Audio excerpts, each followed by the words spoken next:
At the edge of autumn, as mist rolled over the golden fields, a river became the border between slavery and freedom. From the east thundered 120,000 riders, their banners black as storm clouds, their arrows blotting out the sun. Across the river waited 60,000 Russians, peasants, nobles, and monks, their armor dull, their faith unbroken. They crossed the river and burned the bridge behind them, closing every path of retreat. Only forward meant survival. Trumpets roared, the earth shook. The clash of hooves and steel turned the plains into chaos. Spears shattered, shields split, men vanished into mud and smoke. The wind carried only screams and the ring of iron. When the fog lifted, silence fell across the field. And amidst the fallen stood a prince, bloodied yet unbowed, the one who had led his people through fire to claim their first breath of freedom in 200 years. For more than 2 centuries, the land that would one day be called Russia knelt beneath the hooves of the Golden Horde. The Mongols had come like a storm from the east, burning, breaking, and ruling through fear. Each Russian principality paid tribute to the Khan, sending gold, fur, and even sons as hostages. No one dared defy them. No one, until Dmitry Ivanovich of Moscow. By the year 1380, the empire of the Horde was not what it once was. Internal wars had divided its power. Rival Khans fought for the same throne. One of them, Mamaye, was not even a true descendant of Genghis Khan, but he ruled by force, demanding obedience from his Russian vassals. When Dmitry refused to send more tribute, Mamaye decided to make an example of him. It would be a punishment so brutal that no prince would ever think of rebellion again. But Dmitry was no ordinary prince. Young, shrewd, and deeply religious, he believed that the time of submission was over.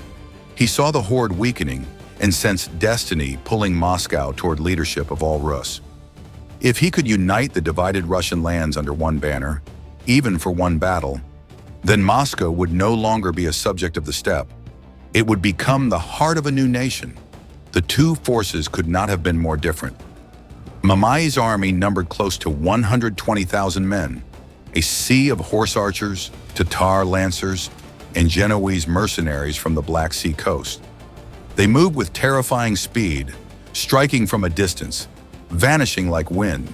Their strength was mobility and chaos, their weakness, arrogance and disunity among hired men. Dmitry's army gathered barely 60,000 warriors, drawn from the principalities of Moscow, Tver, Rostov, Suzdal, and Ryazan. They were infantry-heavy, armored in iron and faith. They lacked cavalry, they lacked experience, but they possessed something the Horde had forgotten: belief. They fought not for loot, but for deliverance. Dmitry's greatest weapon was his mind. He studied the steppe's tactics, learning when the Mongols struck and how they encircled their prey. He chose not to meet them in open plains where horses ruled, but in the fields of Kulikovo, near the Don River, a narrow landscape bordered by marshes and forests. There, the thundering hooves of the Horde would have no room to maneuver. There, the earth itself would fight for Russia. The stage was set. The master of the steppe and the son of Moscow both prepared to gamble everything. For gold, for faith, for the soul of a nation. Word spread across the Russian lands like a spark through dry grass. Dmitry of Moscow had defied the Horde. For the first time in 200 years, a Russian prince had said no to the steppe. At first, many doubted him. The princes of Ryazan and Novgorod feared that resistance would bring ruin. Others whispered that Moscow's young ruler was a fool chasing glory. But as the days passed, something stirred in their hearts. A forgotten memory of freedom. Dmitry sent riders north and west, calling every principality to arms. His message was simple: the Horde is not invincible. The time has come to stand as one. Let us fight not for tribute, but for our children's future. Slowly, banners began to rise across the plains. Men from Rostov, Tver, and Suzdal marched toward Moscow.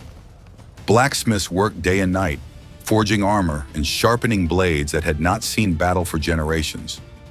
Monks blessed the soldiers, sprinkling holy water over their swords. The bells of Moscow rang, not in mourning, but in defiance. By late summer, an army of 60,000 men had gathered beneath the crimson and gold banners of Moscow. They came on horseback, on foot, with spears, axes, and faith. Some were seasoned warriors, many were farmers holding rusty weapons. But all looked to Dmitry, who stood beneath the great wooden cross, silent and calm.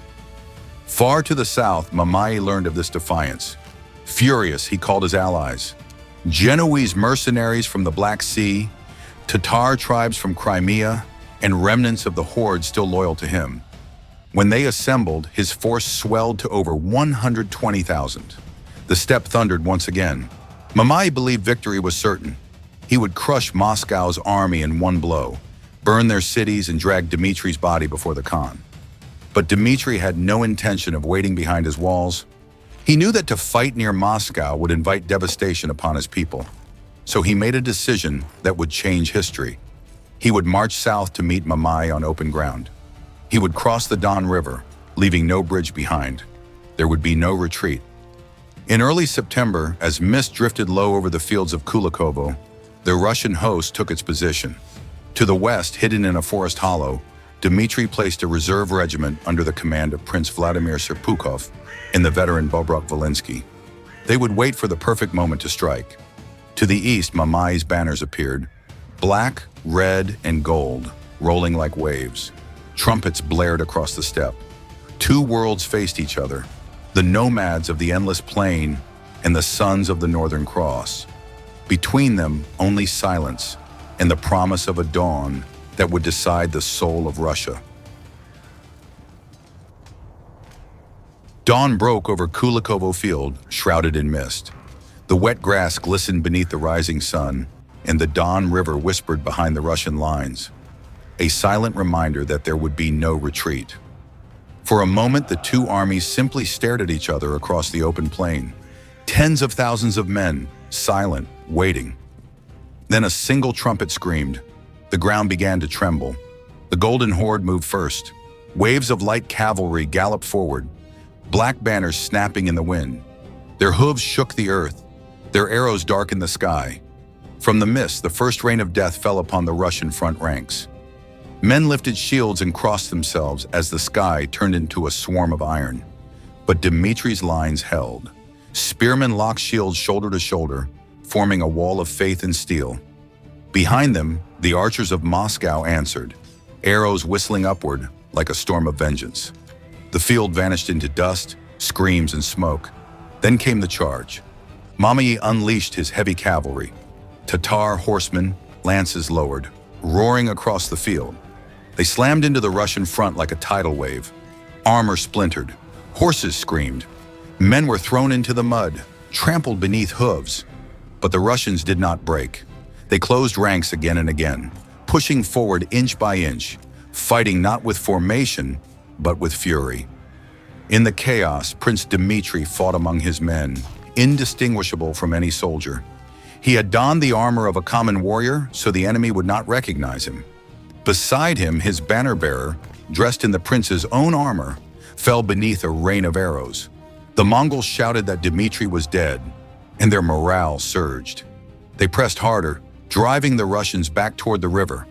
The plain became a nightmare of motion. Horsemen chasing scattered foot soldiers, blood mixing with mud. Bodies lying so thick that neither side could move without stepping on the fallen. Every clash of steel sent echoes rolling across the mist. Yet behind the chaos, hidden in the forest to the west, the ambush waited. The reserve regiment under Prince Vladimir Serpukhov and Bobrock-Volinsky watched the battlefield churn and burn. They waited for the signal, the moment when the horde, thinking victory near, would stretch too far. As the sun climbed higher, the Mongols began to push deeper into the Russian center. Their arrows thinned, their ranks scattered in triumph. They believed the field was theirs, and that was when Bobrock raised his hand. A horn sounded from the woods, deep, echoing, relentless. The trees erupted. Hundreds of Russian horsemen burst from the shadows, screaming, "For the cross! For Russia!" They slammed into the horde's exposed flank like thunder. Surprised and trapped between two forces, the Mongol line buckled. What had been a slaughter became chaos reversed. Men who had chased now fled. The hunters became the hunted. Through dust and screams, Dmitry's banner rose again. Mud-stained but unbroken, he lifted his sword and charged into the storm. Steel met steel. Flesh met fate. The Battle of Kulikovo had entered its hour of reckoning. The plain of Kulikovo was no longer a battlefield. It was a storm of screams and steel. Dust and smoke wrapped the sky in a gray shroud. The air itself seemed alive, trembling with the clash of blades and the thunder of hooves. The Golden Horde, once unstoppable, now reeled in confusion. The sudden strike from the western woods had shattered their lines. Horsemen who had charged with pride now fought to escape the trap they themselves had built. Everywhere, cries of panic echoed in Mongol and Tatar tongues. The steppe, their home for centuries, had turned against them. Prince Dmitry Donskoy, his armor cracked and covered in blood, fought shoulder to shoulder with his men. He had taken wounds to the arm and face, yet refused to fall back. His sword moved slower now, but his eyes burned with the light of something greater than victory: deliverance. Beside him, the monks who had marched with the army carried crosses high above the chaos, chanting over the roar of war. Lord, bless this land. Let the light return to Rus. For hours the battle raged without end. The river Don ran red. Bodies of men and horses lay piled in heaps, and the smell of iron and smoke filled the air. Mamai, seeing his grand army collapsing, tried to rally his troops. He shouted orders, striking down deserters, calling his captains by name. But it was too late. The ambush had broken the horde's spirit. Discipline dissolved. Panic spread like fire in dry grass. The Russian cavalry pressed forward, driving the enemy toward the swampy riverbanks. Those who tried to flee found no mercy. The same terror the horde had brought to Russia for generations now fell upon them. Men who had once burned villages were cut down in the mud. The empire of fear was drowning in its own shadow. As the sun sank, the battlefield fell silent. Only the moaning of the wounded and the cawing of crows remained. Where once stood an army of 120,000, now only a few thousand survivors fled into the twilight. Mamai himself escaped the field. His banners torn, his legend broken, he would never command again. When the fighting stopped, Dmitry's soldiers searched for their prince. They found him unconscious, half buried among the fallen, his armor dented and unrecognizable. Believing him dead, they wept until his fingers moved. A murmur spread through the ranks. The prince lives. Dmitry rose slowly, his face pale, his voice hoarse. He looked upon the field of Kulikovo, a wasteland of corpses yet glimmering with the light of a new dawn. He whispered almost to himself, "From this blood, Russia's born." All around him, soldiers knelt, some weeping, some praying. The cross was raised high over the field, glinting red in the setting sun. For the first time in 200 years, the land of Rus stood free. It was not a victory of conquest. It was a resurrection. The battle was over, but victory came wrapped in silence and death. The fields of Kulikovo stretched for miles, carpeted with bodies, friend and foe alike. Smoke drifted low, and the crows had already begun their dark feast. Of the 60,000 Russians who had marched to the dawn, nearly half would never return. Yet among the living, there was no despair, only awe. When the survivors gathered around Dmitry Donskoy, they knelt in the mud, their armor cracked, their faces streaked with blood and tears. The prince, still pale and weak, looked to the horizon where the sun rose through the mist and whispered, "This is not the end of war, but the beginning of freedom." Messengers rode across the Russian lands carrying word of the impossible. For the first time in 2 centuries, the horde had been defeated in open battle. The news spread like fire through villages and monasteries. Church bells rang from Novgorod to Vladimir. Old men wept. Women fell to their knees in prayer. And in every heart, a single thought took root: Russia could stand on its own. In the steppe, Mamai fled to Crimea, his army scattered, his power broken. Soon after, betrayed by his own allies, he was cut down, a forgotten warlord buried by the same chaos he once commanded. But Dmitry Donskoy became something greater than a victor. He became a symbol. He had proven that the unity of Rus was not a dream, but a destiny written in blood. Though the Golden Horde would return to raid and burn, they would never again command the same fear.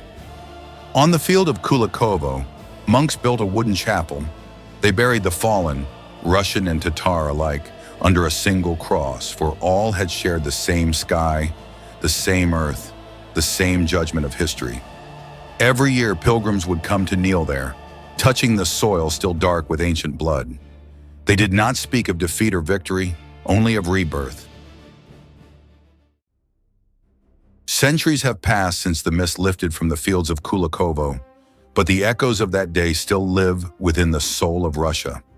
The victory did not end Mongol rule overnight. The Golden Horde would return, demanding tribute once more.